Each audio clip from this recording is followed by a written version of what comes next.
The death penalty exists in 33 states of the United States of America. However, in recent years, a much smaller number has actually performed them. Executions are carried out by lethal injection. In certain cases, execution by firing squad is still permitted in Utah and Oklahoma. As a German, coming from a different historical background and being a guest in the United States, I respectfully disagree with the practice of capital punishment. In the middle of nowhere, outside of Livingston, Texas houses its death row inmates at Polunsky Unit. Almost 300 inmates await their execution at this maximum security facility.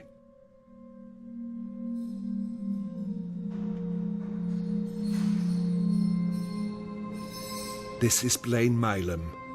The prison system refers to him as number 999558.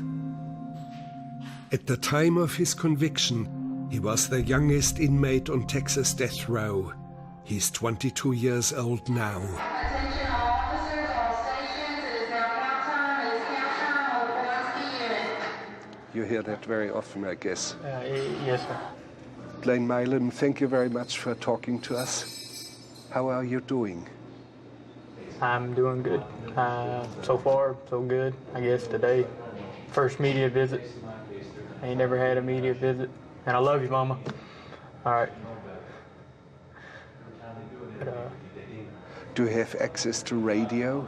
yes, sir. Yes, Television? Sir. No television. No kind of television, just newspapers. We can get newspapers, magazines, but currently, right now, I'm on F-pod, that's punishment pod. You can't have no radio. You can't have none of your property but paperback books and your mat and fan. That's about it. But this punishment section means you must have had some altercation with guards. There must have been something wild out there. Can you describe what put you there? Well, what put me there, this is my third time being there. I got busted with some wine back in July. Homemade hooch, and got busted with that back in July. How do you make wine on death row? Can you tell me? I would like to know. It's you just confess. Yeah, no. How do you make wine on death row? It's just fruit. All it is, and the liquid water, and it ferments, but it's not good. It's how many days does it take to ferment? About a week. And you can get drunk. Yeah, but it's not good for you. It ain't good. It tastes like chalk. It's nasty. It's you don't want none. It's not good. But I know my mom's not happy with me being back there, and it's not no fun back there either. Blaine Milam grew up in trailer homes in rural Texas. His father, here in the background, pulled him out of 4th grade for homeschooling. As other kids of his age, he sees himself as a rock star. Blaine Milam, famous drummer, singer, band has ever known.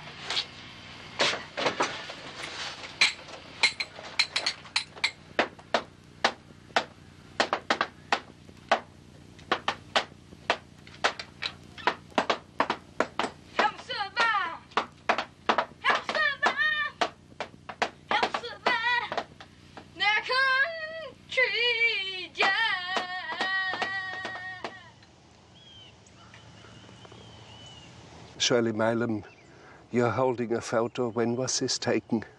It was taken Friday. Just a few days ago? Just a few days ago. On death row? On death row. And your son? Yeah, I went and visited my son. How is he doing? He seems to be doing okay. Of course, you know, he was telling me about whenever they killed one of his people, he knew how long it took to kill him because they were using some kind of a off-the-street stuff to kill him with. So it took like 48 minutes, and we both started crying because I think he told me that the guy that used to make it quit making it, so they just went and got whatever to use. Are you afraid? And then, yeah, I'm afraid. Because I know he's innocent. I think I'm afraid for all of them in there, actually. I don't even think they should have a death penalty. Can you picture Blaine when you close your eyes? Do you see him in front of you? Yeah, I can see him in front of me. And sometimes I cry all the way from Livingston to home because I just feel so bad about having to leave him.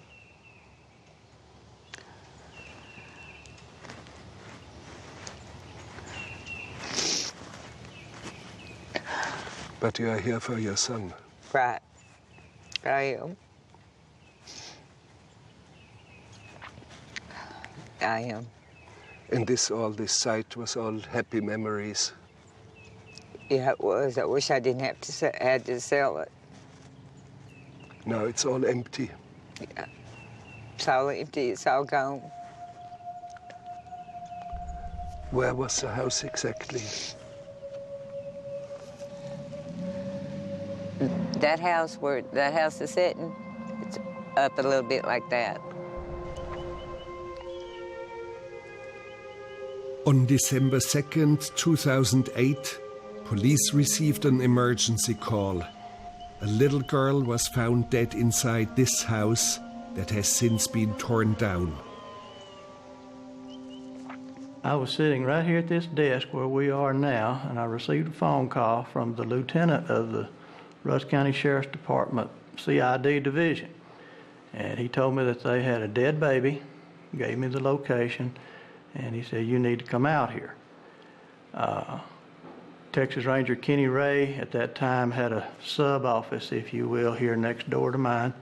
And Kenny happened to be here, so I immediately stuck my head in his door and told him, come on, go with me. We need to go out here. They've got a dead baby. Did you see the victim? Did you see the crime scene indoors? Yes, when we finally, after getting briefed on what took place or what the initial officers had found, we went in and saw what was described to us as the crime scene and saw the victim, and the Sheriff's Department was beginning to do the photography and measurement and so forth and so on. Yeah, but you're describing it now technically, but you're a human being as well. How did it strike you, what you saw? Very strange. Very strange. You've got a small child lying dead on the floor, apparently a victim of some kind of brutality.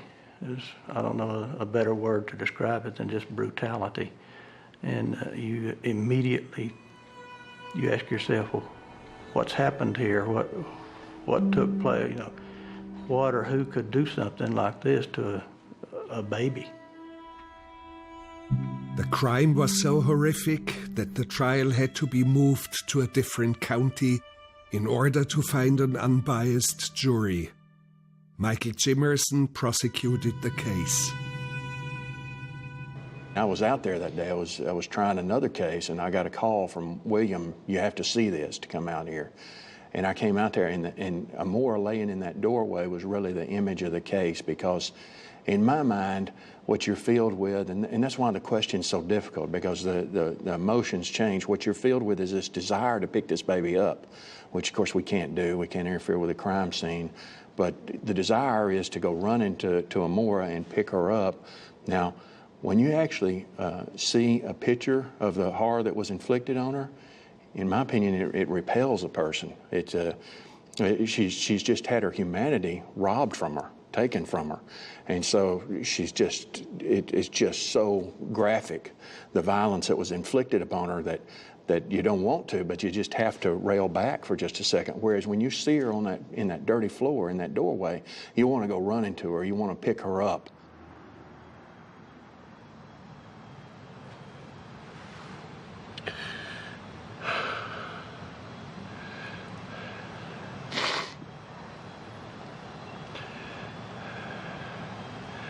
She liked your voice. Yeah, she laughed a lot. Used to make funny noises for her, little duck noises. And she'd just start cracking up. You made duck noises. Mm-hmm. It's like old Donald Duck noises and stuff. You know, stuff like that. She'd just look at me and just start busting laughing. And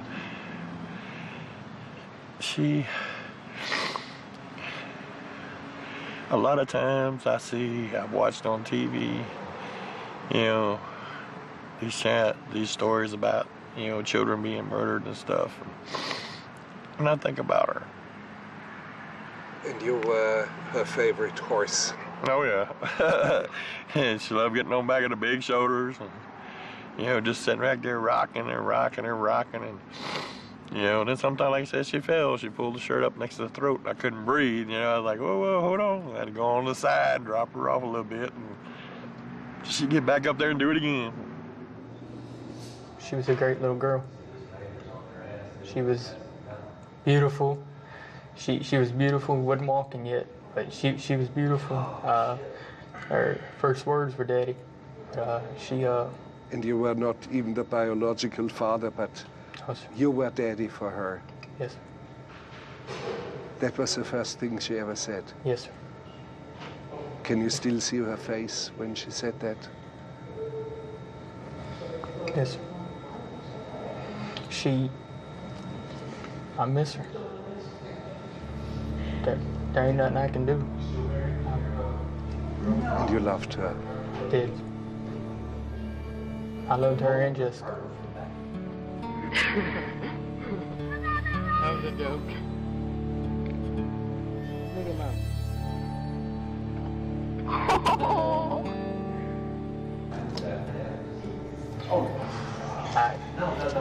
I mean, you don't know how it happened. They wouldn't let it into trial, but she thought she was possessed by a demon, in case you didn't know.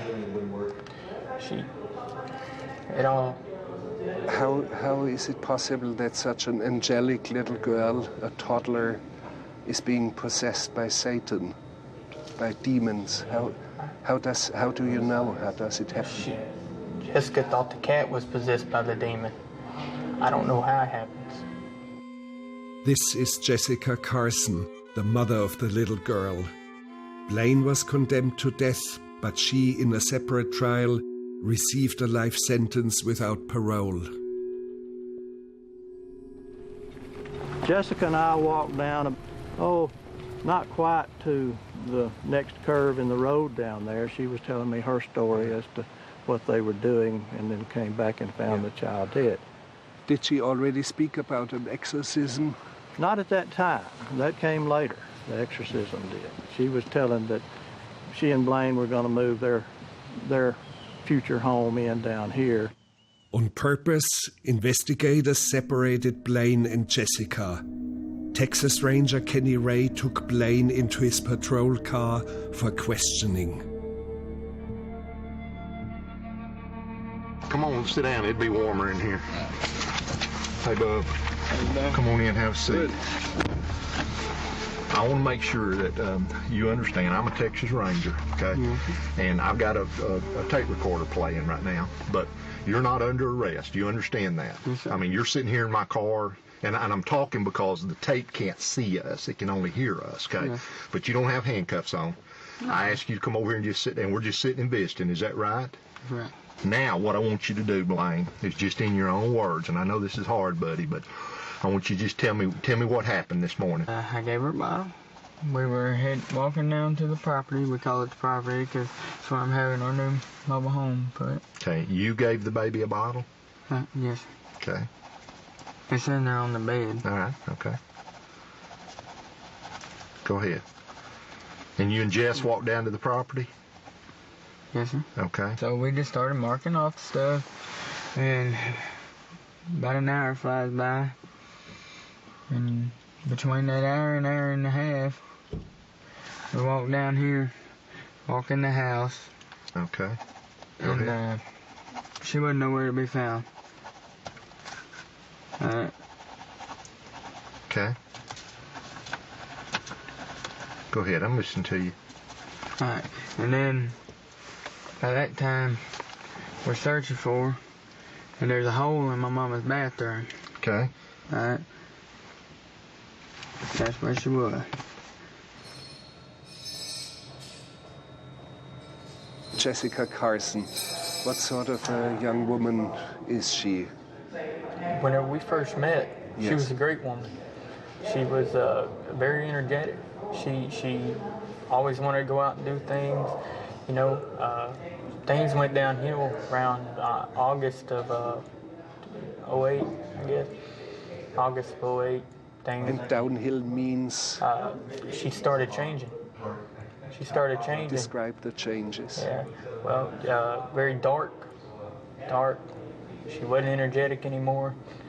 She was just mean. She was rude. She didn't care about anything.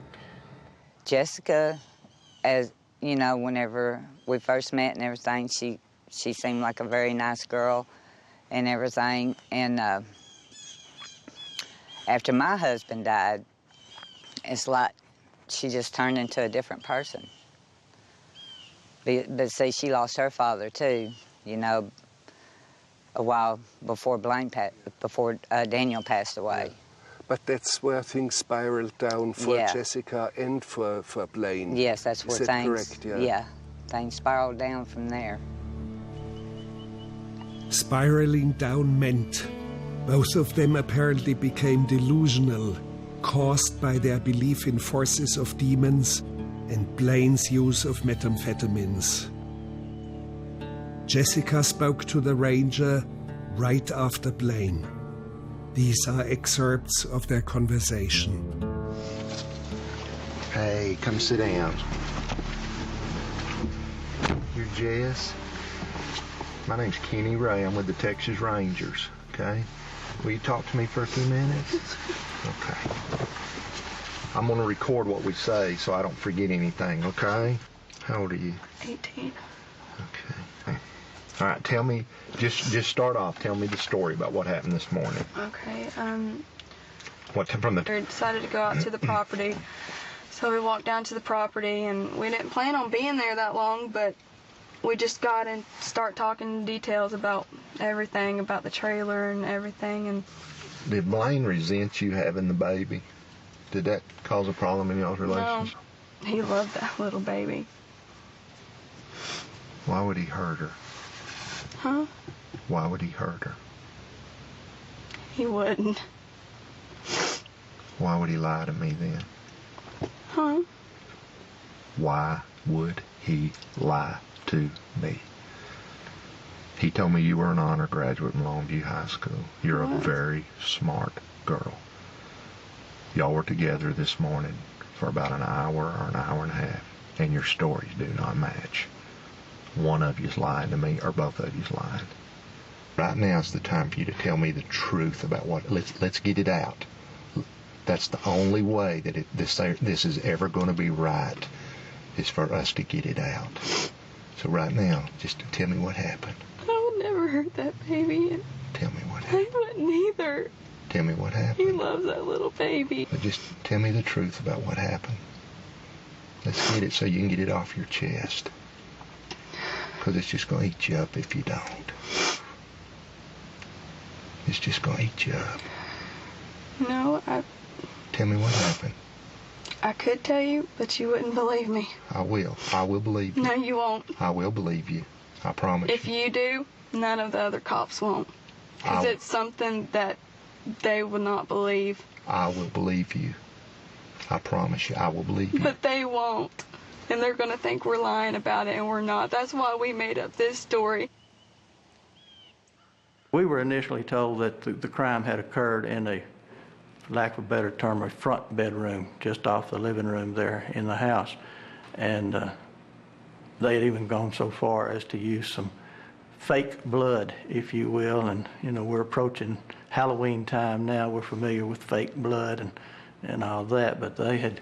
So there was a staged crime scene with fake? There was a staged crime scene. And we, for lack of a better term, fell for it. And that's where we concentrated our investigation and our efforts. As we went further into the investigation and brought these other people in, other investigators from these other agencies, they discovered the actual crime scene, which was in a back bedroom in another part of the house. They discovered blood traces in there. They discovered some other physical evidence in there, some clothing, and several different things that were later used in the actual trial as evidence. Within hours, Jessica, Carson, and Blaine Milam were arrested. Forensic evidence was still being gathered. At the end, it was so overwhelming that it led to their convictions.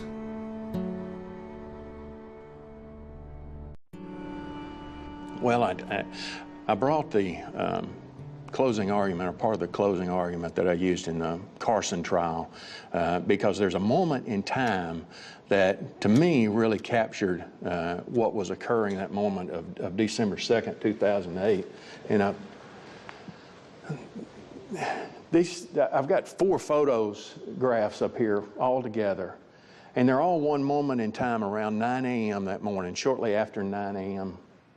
At the crime scene, out in the carport, laying in the dirt out there in the filth, is the car seat, which I submit goes to show intent.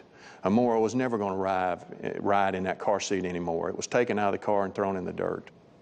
In the pawn shop, he had some old tools. One of them was an old electric chainsaw that he was trying to pawn for money.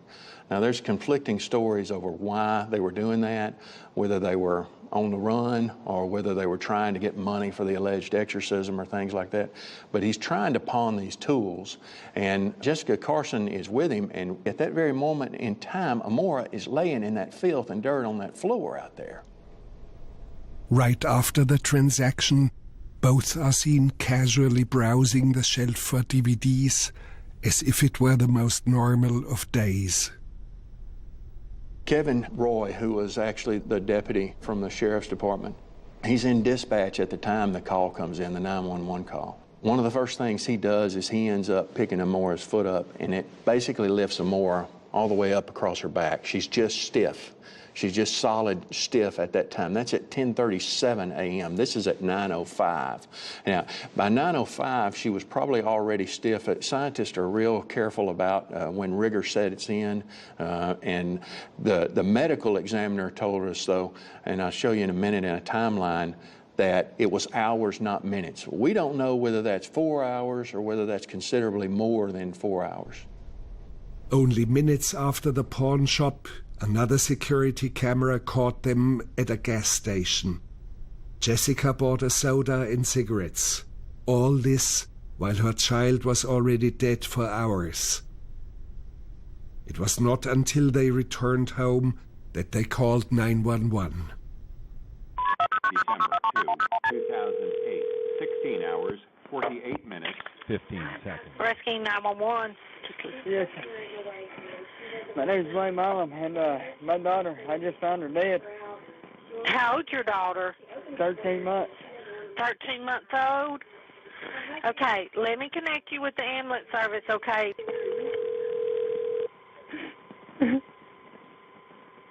Ma'am, we're going to try CPR anyway, okay? Get her to the phone now. 51 minutes, 26 seconds. Get her! Blaine, get her, hurry! Are you there? Yes. Y'all stalling is not helping her at all. Go ahead. If he's not going to do it, you put the phone down and go get that baby and get her to the phone. All of this occurs in the early morning hours of December 2nd. How long this exorcism, or what I would refer to as a torture of Amora, went on before that, we don't know. But there are injuries to Amora's genitalia at some point in the early morning hours of December 2nd. Now, Dr. Pinkard, unlike CSI, he can't fix the time of those injuries, but it was his testimony that hours after that, and these are the injuries, it's my recollection, these were actually injuries to the child's genitalia. Seems wrong to say about a baby. But those injuries to the vaginal vault I described to you, that phrase that in my opinion should never be used about a human being, those occur. There's some indication that there was healing. The body was able to formulate a response, and you'd have to talk to a scientist about how the body does it, but there are ways that they're able to determine from microscopic review of the tissue around the marks that her body, Amora was fighting to the end. She supposedly was sitting in the living room watching TV while he's right inside the door there doing whatever to this child. And in this other room with a staged crime scene. The staged crime scene room, yes, yes. Sir. And, apparently he's telling her that, well, Amora, who's 13 months old, is striking herself with a hammer and doing all this stuff to herself. And so that obviously didn't fly very far. Because the child suffered multiple fractures. Multiple is being very generous with the estimation of how many fractures the child suffered. And a lot of them are what's called spiral fractures, which is the twisting of the bone, where the break, instead of going laterally or whatever, will go around the bone in a spiral shape. And then just, And 18 ribs broken. At least that many. And skull fractures. Mm-hmm. Mm-hmm. It's like I say, everybody that's looked at it just say it's horrible.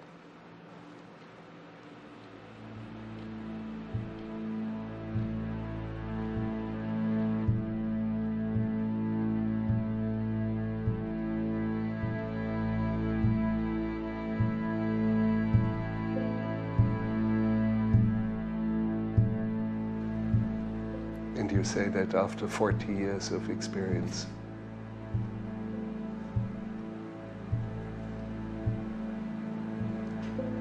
You've seen a lot.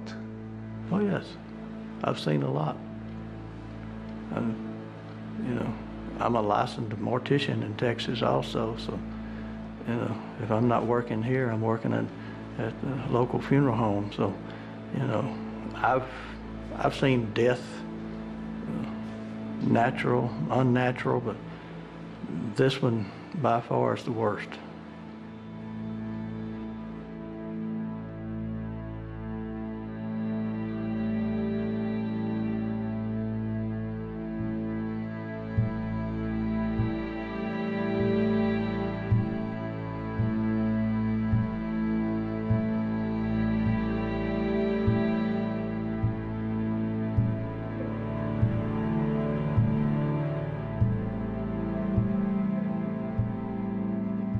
Kevin Roy gets on scene, and this is what I say about the human mind just shutting down.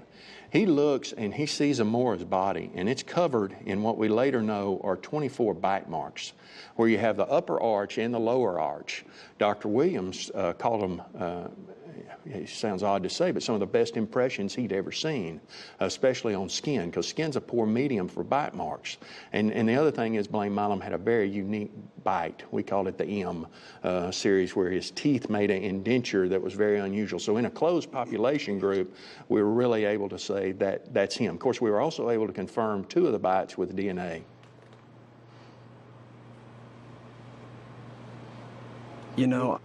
I think you get desensitized in what we do at times, whether it's being a correspondent who sees things in war, to an attorney or a police officer who sees bodies. You find ways to deal with it. But what I'll never forget the bite marks. From the toe to the chin to over the mouth and nose. It was almost as if someone was trying to, I guess, suck out demons from the nose and mouth, the way the bite mark or the mouth print was on the child. I've never seen anything like it in my life.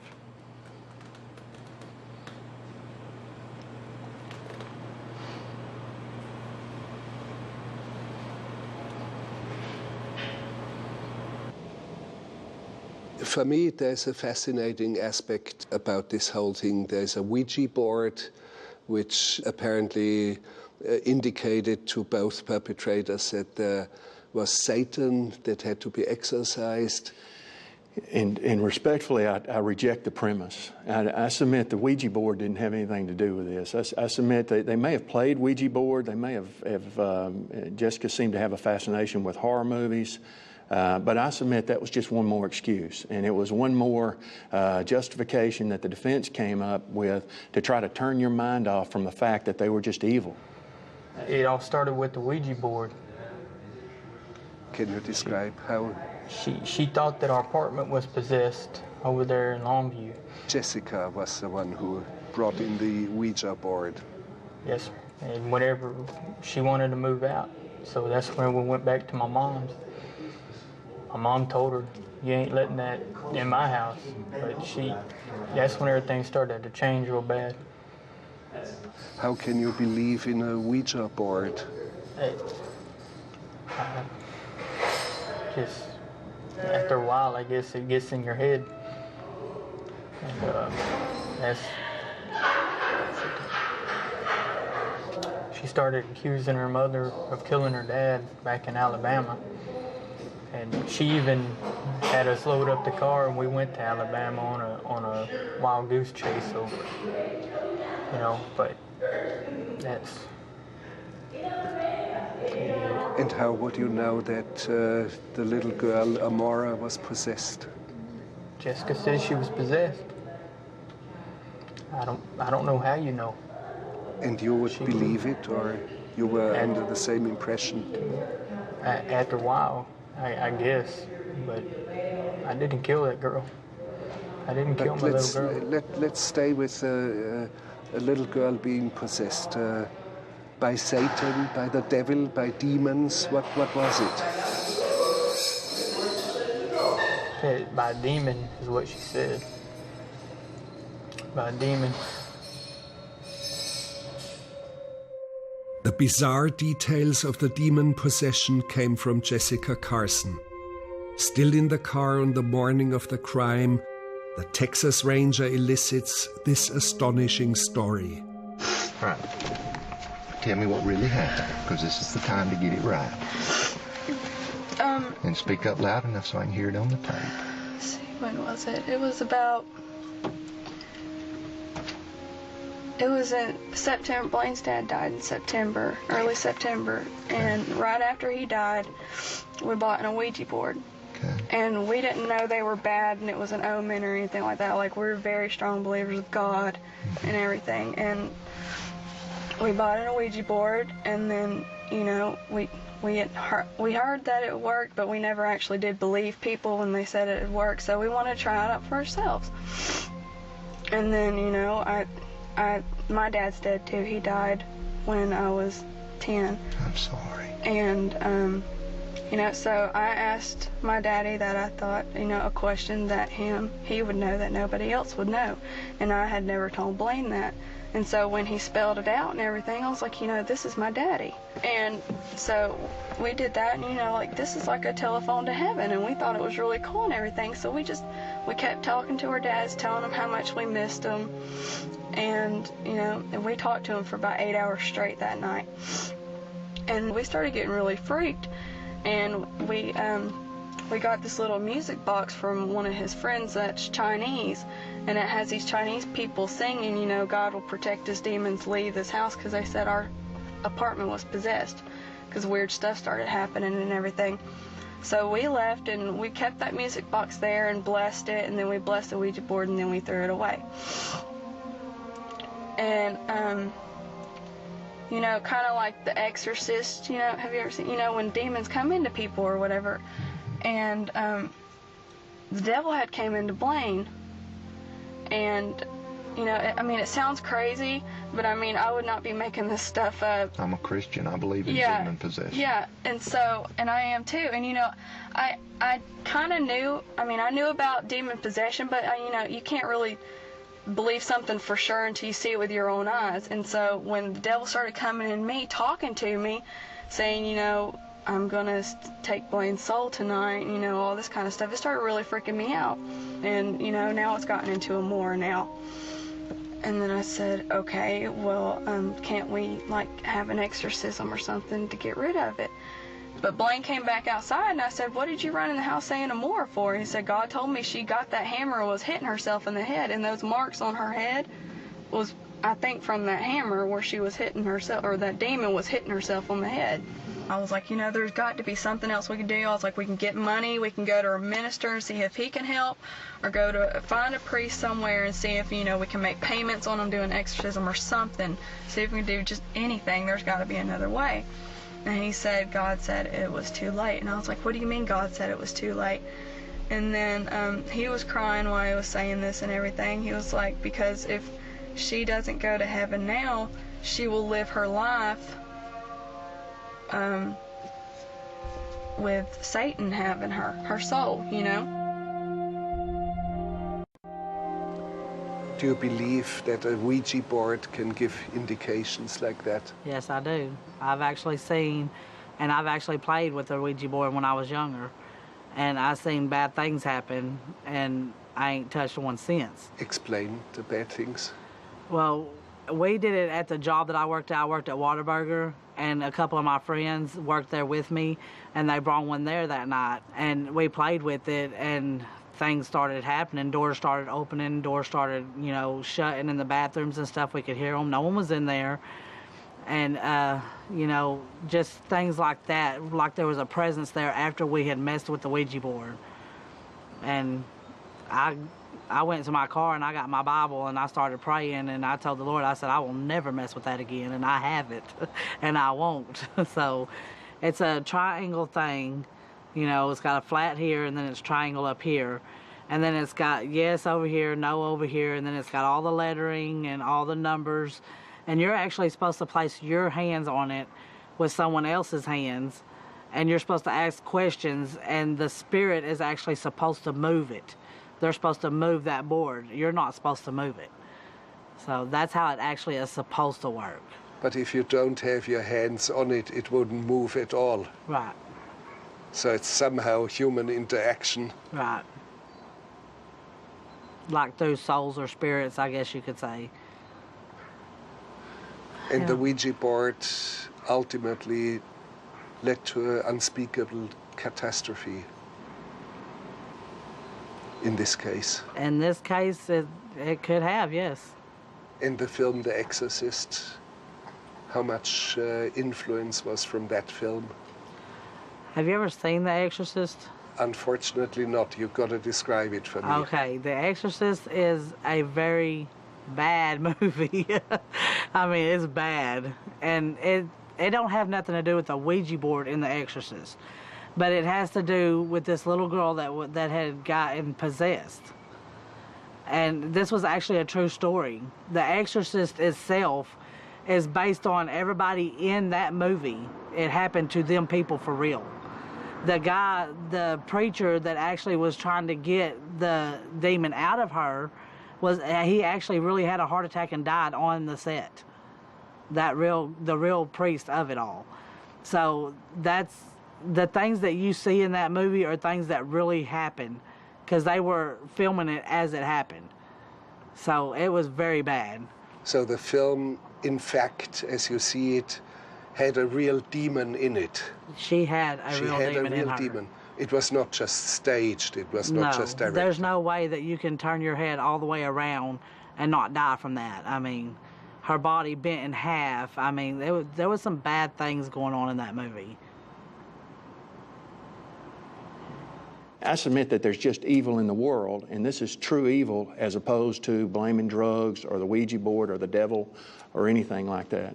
There was a prior incident with Blaine, with a neighboring girl. Can you describe what happened there? He broke into an 11-year-old girl's house, and it was an 11-year-old girl who had been homeschooled with. He broke in and he actually put some dirty pictures, I would say it's the wrong way to phrase it, pornographic material, very graphic pornographic material. A magazine? Yes, sir. With notations on it, with a Sharpie, meet me out back, we can do these kind of things. It was clearly a criminal solicitation of a minor, trying to encourage her to engage in sex acts with him, which is a felony offense. The defense made a lot of. He never actually touched her, and that's a fair point. He never actually touched her, but he was clearly trying to solicit her into sexual activity, and he had actually been convicted of that. And Jessica Carson had been present when he was convicted, and given his warnings and admonitions what he had to do as a sex offender. There was a mistake and an error because he was actually supposed to be in jail at the time of this offense. One could only wish that Milam had been in jail. Amora's death may not have happened, and Blaine would not have ended up here on Texas death row. Rick Hagan, what was your line of defense in Blaine Milam's case? Well, the line of defense in Blaine's case was essentially that the mother of Amora was psychotic. And we think that that was partially a result of postpartum depression and perhaps other issues in her childhood. One, I think, was finding her father that had committed suicide quite a few years earlier. I think the part of the defense that we had was it was her psychosis combined with his use of methamphetamine that set the stage, more or less, for the events that occurred. Does methamphetamine make you delusional? It can. It can create a psychosis, especially with heavy use of it, and that was my understanding. We had a couple of doctors that testified. There was a pretty substantial amount of methamphetamine in Blaine's system after he was detained, immediately after this incident. Indicating a long-term use of it? Mm-hmm. And he provided that. us a history of long-term use of it as well. And I think the doctors that we had testifying certainly attest to the fact that someone that uses methamphetamine heavily can develop psychosis from it. I think the line of defense was something that I called raised by wolves, or maybe the wolf had to raise himself. Blaine was pulled out of school when he was in the 4th grade when his daddy got real sick. And Blaine became not only his dad's best friend, or that was Blaine's best friend, but he had no life outside the situation of a dad who had had a stroke and couldn't communicate. So he and his father watched cartoons every day. He tried to provide for his father. Do you see a possibility of clemency in his case? We're in the state of Texas. Even if you're innocent, you don't get clemency here. Well, if you point out a case where the governor of the state of Texas has given clemency since he's been in office, I'd like to hear about it.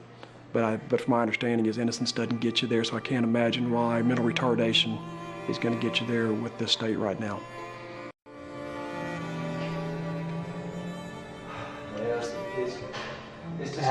How serious is it? It's a major eye-opener. It's like, I never thought about death row before I got here. Honestly, I didn't know Texas had a death row. All right, that's how inconsiderate people are of the death penalty before you find out you're in a situation where you're facing it. And it's serious. They don't treat you nice back there. One question kept nagging me during our conversation. Who is the devil? How does the devil look like physically? He looks like nothing. I can't answer that question. But do you have some sort of an idea how the devil looks like? guess like me or you, I guess. I don't know. Which means that ultimately speaking, you could be the devil. Well, I guess so. If you look at it like that. Hold up. Or is it just a principle of evil when you speak about the devil? Well, I guess you could look at it like that too. All right. The principle of evil, like darkness, not good, the opposite of God. I guess you could look at it like that. How does Satan appear? In my eyes, I'm a Christian person. So I see the Lord. I don't see Satan. So in my eyes, Satan appears as, you know, he is the devil, and he appears in different forms. Does he have horns? Well, to some people, yeah. To me, a tail? Yeah, to me. A hoof? Well, to them, probably, yeah. To me, no. To me, he just appears as different stuff that makes you do stuff that you shouldn't do. A principle of evil. Right. But there's no way that a baby can be possessed. The Lord would not let that happen. Human beings don't do that to other human beings. And we've got a right to defend our species from people like Blaine Milam. He does not define us. People don't do that to other people. He is outside of humanity, I submit. And we have every right as a people to denote that he is outside of humanity and to tell Blaine Milam, you don't define who we are. You don't have a say over who we are. We define who we are. And we are not capable of that sort of evil. And we are allowed to erase you from our existence. We are allowed to eliminate you from our race, from our species. We have every right to do that as thinking, rational human beings, and I submit we're endowed with those rights. We have every right to do that. There's nothing wrong or inappropriate with us doing that. I respectfully disagree. Yes, sir. I disagree. Erasing and eliminating a human being does not sound right. In my opinion, no one is outside humanity. The crimes are monstrous, but the perpetrators are still human. Do you prepare yourself for this worst-case scenario? I do, yes. How do you do that? I tell myself it's going to be okay no matter what. And I tell my mom that. And I need her to know that whatever happens, I'm going to be okay no matter what happens. So don't worry about me. Just keep on praying. That's all we can do. Let's pray. I mean, surely people think, how can you prepare yourself for something like this? Well, it's not easy, but you know that it might be coming, so you got to prepare yourself for it. And if it does happen, you know, walk out there with your head up. You know, it's all you can do. You know, I can only speak from the experience of getting to know Blaine. And I spent a month with him and with the defense team prior to the trial. And I spent 3 months sitting right beside him in trial every day. It's the longest trial of my career. And what I saw was a child. I saw a child who wanted to talk about cartoons, who wanted to talk about childish things like my children do. This is not a devil. Children are not evil like this. That this was the act of someone who had an intelligence about him, and this wasn't Blaine.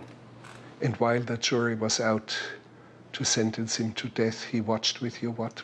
We watched cartoons. We watched Scooby-Doo cartoons, a cartoon from my childhood. And I remember sitting there queuing it up on the computer for him.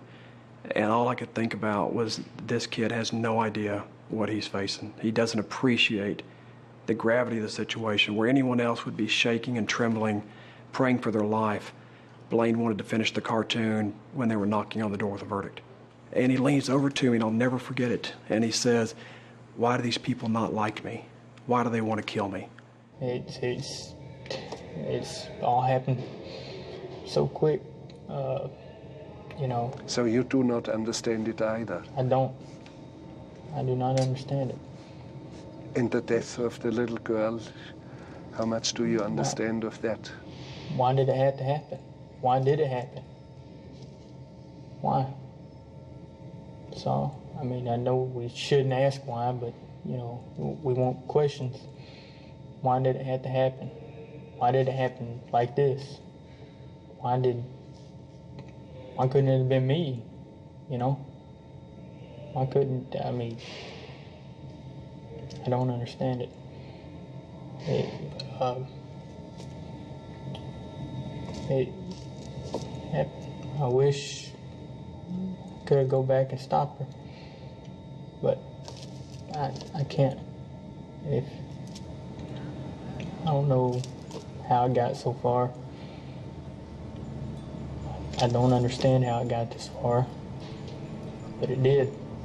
And I don't know what to do. Don't know what to do.